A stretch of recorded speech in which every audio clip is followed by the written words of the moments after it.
Airports always made me anxious. The crowds, the delays, the feeling of being trapped in a space where no one really wants to be. That night was worse than usual. My sister's flight had been delayed 3 hours, and I was exhausted. I sat in the waiting area near baggage claim, scrolling through my phone, when a woman approached me. "Excuse me," she said softly. "Do you know how to get to the city from here?" She was thin, pale, with dark circles under her eyes, like she hadn't slept in days. Her hair was stringy, unkempt, and she clutched a small backpack like it was the only thing she owned. "Yeah," I said, pointing toward the exit. "You can take a shuttle or grab a cab." She didn't move. She just stared at me. Her eyes were wide, unblinking, like she was processing something I couldn't understand. "Are you okay?" I asked. She nodded too quickly. "Yes, thank you." Then without another word, she turned and walked away. I shook off the weird interaction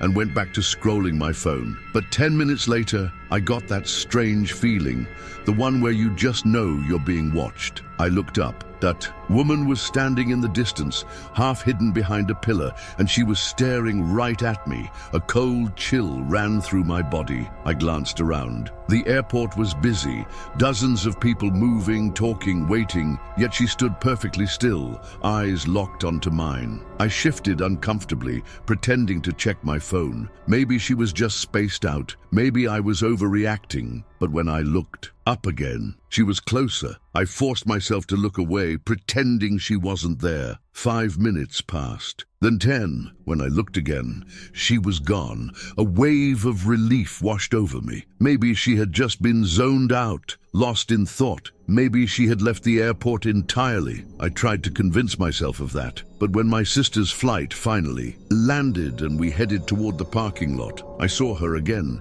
standing near the exit in the shadows, and she was still staring at me. "Who is that?" my sister asked, noticing my tense expression. "No idea," I muttered. I quickened my pace toward my car, glancing back only once. The woman hadn't moved, but I could feel her watching. The moment I started the car, I saw movement in my side mirror. She was walking toward us, not running, not waving us down, just walking, deliberate, purposeful, focused entirely on me. My sister noticed too. "Drive, now!" I threw the car into reverse, pulling out of the parking space so fast my tires screeched. The woman kept walking toward us, her dark eyes locked onto mine. In the mirror, even as we sped away, she didn't stop. She just turned and started walking faster. That was the moment I realized she wasn't just watching. She was following. I tried to shake off the unease. She was on foot. We were in a car. There was no way she could follow us. But 5 minutes onto the freeway, I noticed headlights in my mirror. A large truck, old, rusted, its headlights flickering as it sped up behind us. "Someone's driving insane back there," my sister murmured, glancing back. Then the truck swerved, coming dangerously close to our bumper. My stomach twisted. I switched lanes. So did the truck. "Is she—" My sister's voice broke. I didn't answer. I was already gripping the wheel, heart pounding. The driver's face was obscured by shadows. But I didn't need to see it. I knew. It was her. The truck lurched forward, nearly clipping our car. I pressed the gas, my hands shaking as we sped down the freeway. The truck kept up, swerving wildly between lanes, its engine roaring. "What the hell does she want?" My sister screamed. The truck veered to the side, then cut us off, forcing me to slam the brakes. We skidded onto the shoulder, barely missing the guardrail. The truck kept going, speeding off into the night. For a split second, I thought it was over. Then the truck turned around. She was coming back for us. Headlights blinded me as the truck roared toward us, faster and faster. "Go!" my sister shouted. I slammed the gas, but before we could move, the truck veered suddenly, as if something had pulled the wheel, and crashed into a tree. Metal crumpled, smoke billowed. The sound was sickening. We sat there, frozen, our breath coming in sharp gasps.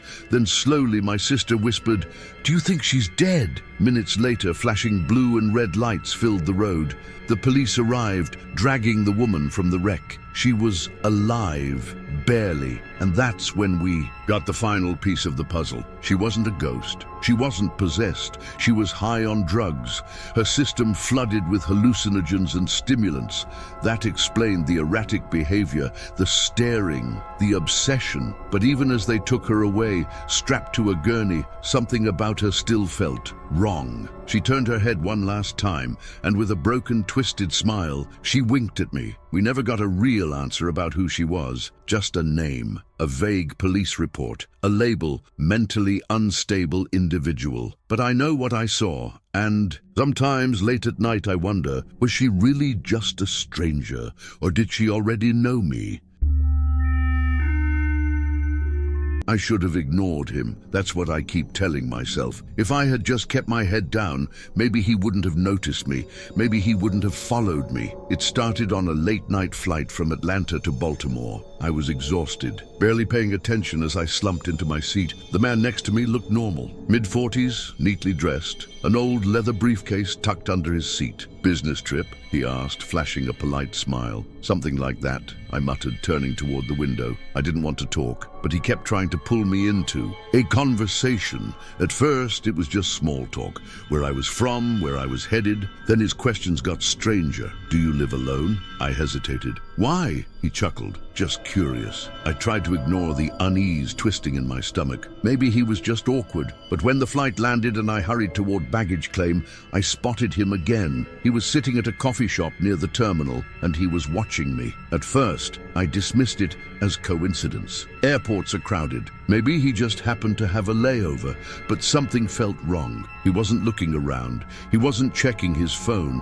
He was just staring at me. The next morning, I stopped at a small diner before heading to my meeting. As I sipped my coffee, a shiver ran down my spine, that unnerving sensation of being watched. I turned my head, and there he was, sitting 2 tables away, pretending to read a menu. I could feel my heart pounding in my chest. This wasn't coincidence anymore. He had followed me. I forced myself to stay calm. Maybe I was overreacting.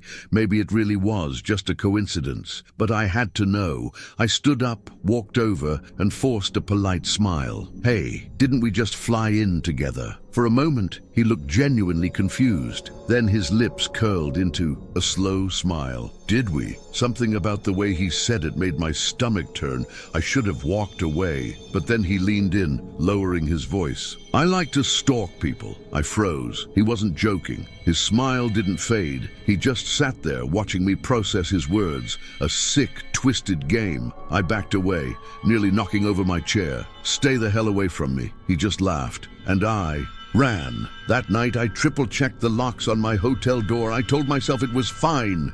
He didn't know where I was staying. He couldn't. Then a whisper, right outside my door. "I found you." I stood there, heart hammering. The voice was too close. I crept toward the peephole, and there he was, standing in the dim hallway, his lips pressed against the door. I like to stalk people. My entire body went cold. I backed away, hands shaking, frantically dialing the front desk. "There's a man outside my room. He followed me here." The woman on the other end sounded calm. "Too calm." "Sir, are you sure? We don't have anyone on your floor." Minutes later, security arrived. By the time they opened the door, he was gone. No sign of him. Just an empty hallway stretching into darkness. The hotel staff didn't take it seriously. "Just a misunderstanding," they said. But I knew better, because the next morning as I checked out, I saw him one last time, standing across the street, smiling, and slowly. He raised his hand and waved. I never saw him again. But 3 weeks later, a package arrived at my office. No return address, no markings. Inside was a single sheet of paper, 5 words. "I can always find you." Some people say stalkers lose interest if you ignore them. But what if they don't? What if once they've chosen you, they never let go? I knew something was wrong the moment we left the airport. It was 6 a.m.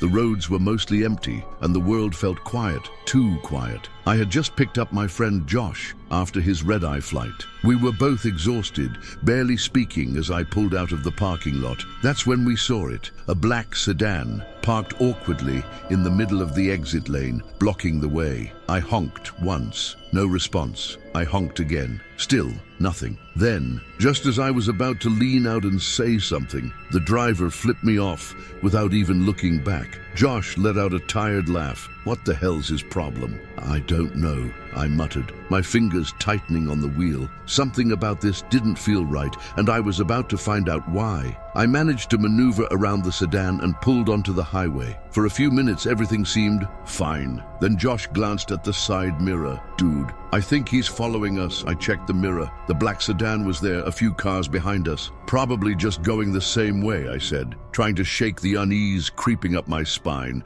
Then the sedan sped up, closing the distance way too fast. And that's when the real nightmare began. I switched lanes. So did the black sedan. I slowed down, pretending I wasn't panicking. He slowed down too. Josh sat up straighter. Okay, that's not normal. I gripped the wheel tighter. Maybe he just...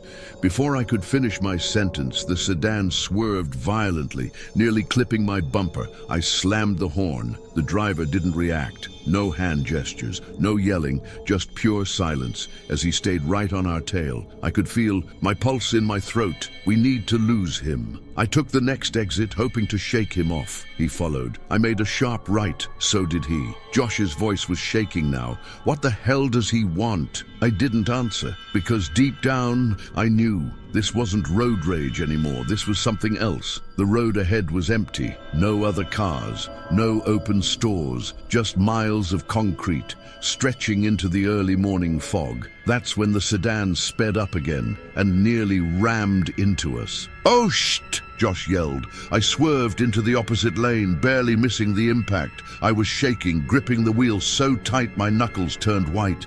Then the sedan did something that made my blood run cold. He pulled up beside us, window down.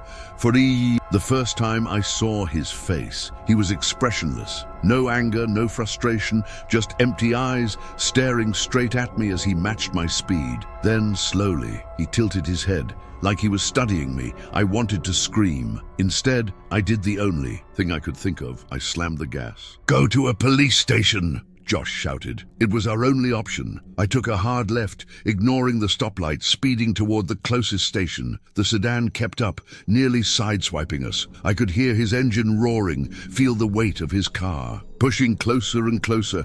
Then, just as the police station came into view, the sedan jerked away, veering onto a side street. And just like that, he was gone. We sat there, breathless, parked in front of the station.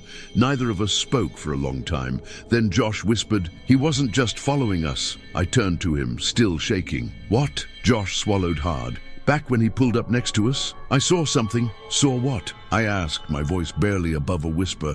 Josh's face was pale. There was no license plate. A shiver ran down my spine. Josh exhaled, voice shaking. Who the hell was he? Sometimes road rage is just a bad driver. Sometimes it's something worse. Someone looking for a victim. And maybe we were just lucky enough to escape.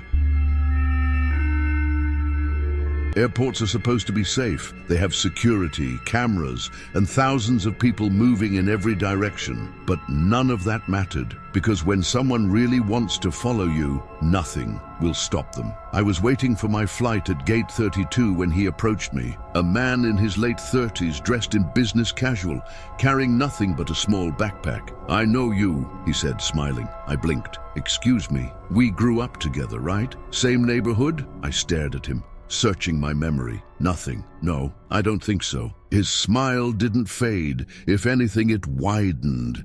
"Ah, my mistake," he chuckled. "You just look familiar."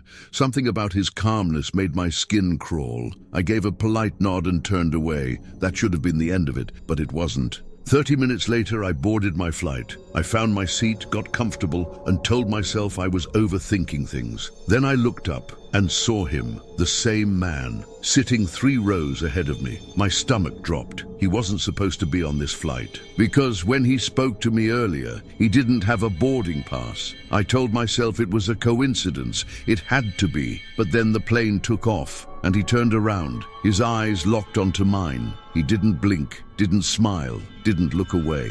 My hands tightened into fists, because in that moment I realized this wasn't random. When we landed, I stayed in my seat, pretending to check my phone. I watched as every other passenger left, then him, Only when he was out of sight did I grab my bag and hurry toward the exit. I made it to baggage claim, heart pounding. I just needed to find my friend who was picking me up. Then I felt it, that awful, stomach-churning feeling of being watched. I turned my head slowly, and there he was, standing perfectly still in the crowd, just staring at me. I tried to stay calm. I pulled out my phone, pretending to text. Then he started walking toward me, slow, steady. My heartbeat roared in my ears. Then, as if reading my thoughts, he smiled. "Hey," he said casually, "you need a ride?" I didn't answer. I turned and bolted toward the exit. I heard footsteps behind me, quickening. I ran faster. I burst through the doors, scanning the pickup lane desperately.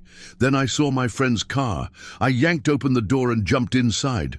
"Go!" I screamed. She floored it, tires screeching, and as we sped away, I saw him in the rearview mirror, still standing there, still watching me, still smiling. I tried to forget about it. I really did. But that night, my phone buzzed. An unknown number, one message. "I'll see you soon." I never replied, and I never went to an airport alone again. Sometimes strangers are just strangers, but sometimes they're waiting for you.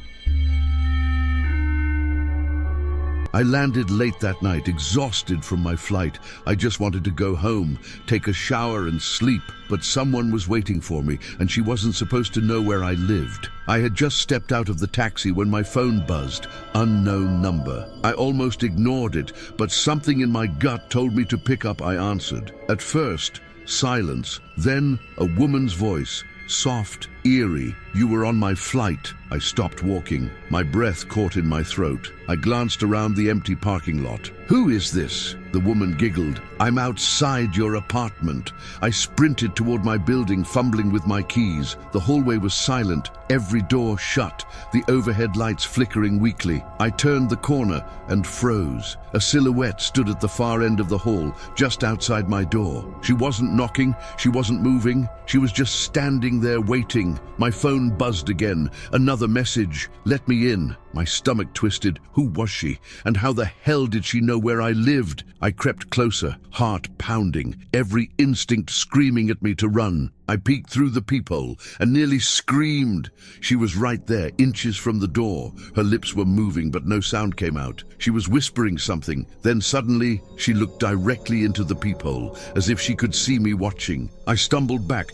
Another buzz, another text. "If you don't open the door, I'll break in." I locked the deadbolt, my hands trembling. Then bang! A loud pound against the door. Then another, and another. I grabbed a knife from the kitchen. I dialed 911, whispering my address. Then silence. No more pounding, no footsteps. I peeked outside again. She was gone. I barely slept that night. Morning came. Sunlight poured through the windows. For a moment I convinced myself it was just a bad dream. Then I opened my door and I saw it. A sticky note stuck to the door. A single hand-drawn symbol. A frowning face. She had been here, and I knew she could come back any time. I never saw her again. But sometimes, when my phone buzzes at night, I wonder if it's her, and if next time she won't just leave a note.